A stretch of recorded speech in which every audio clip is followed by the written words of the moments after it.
ना पकड़ेगा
జయశంకర్ భూపాల్పల్లి జిల్లాలో గల 100 పడకల ఆసుపత్రిలో తమ్ముడు ఐలి మారుతి జయశంకర్ సార్ పేరు మీద ఒక ఫౌండేషన్ ఏర్పాటు చేసి అనేక స్వచ్ఛంద సేవా కార్యక్రమాలను నిర్వహిస్తూ ముఖ్యంగా 100 పడకల ఆసుపత్రిలో మరి భోజనం ప్రతిరోజు పెట్టడం అనేది చాలా గొప్ప కార్యక్రమం.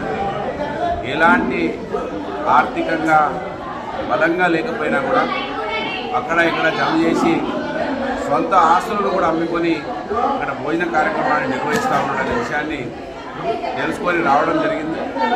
నేను ప్రతి సంవత్సరం ఒక 50,000 రూపాయలు వారికి వారి భోజన కార్యక్రమానికి ఇవ్వడం జరుగుతూ ఉన్నది.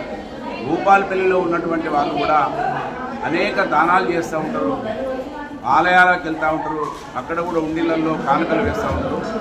ఉండిళ్ళల్లో కానుకలు వేసేవారు సగం ఇక్కడి వాళ్ళని కోరుతున్నా వాళ్ళ మ్యారేజ్ డేలు కావచ్చు, బర్త్డేలు కావచ్చు, ఇతరత్ర సెలబ్రేషన్స్ ఎవరైతే చేసుకుంటున్నారో ఆ సెలబ్రేషన్స్ పేరుతోటి కూడా మనం హైదరాబాద్లో కూడా చూస్తూ ఉన్నాం. అనేక ఆసుపత్రుల దగ్గర వాళ్ళ జన్మదినాలను, వాళ్ళ వివాహ వార్షికోత్సవాలను అక్కడ భోజన సౌకర్యాలు కల్పిస్తూ ఉన్నారు. అదే ఆనవాయితీ ఇక్కడ కూడా రావడానికి ప్రతి ఒక్కరు కూడా పూనుకోవాలని, ఇక్కడ మార్పుని ప్రోత్సహిస్తే 100ల సంఖ్యలో ప్రతిరోజు భోజనం చేస్తూ ఉన్నారు. వారికి అన్నం పెట్టిన వాళ్ళు అవుతారనే విషయాన్ని గమనించాలని మనస్ఫూర్తిగా కోరుతూ, భూపాల్పల్లిలో వ్యాపారస్తులు పెద్ద ఎత్తున ఇటువంటి కార్యక్రమాల్ని ప్రోత్సహిస్తారని ఆశిస్తున్నా, ప్రోత్సహించాలని కోరుకుంటున్నారు.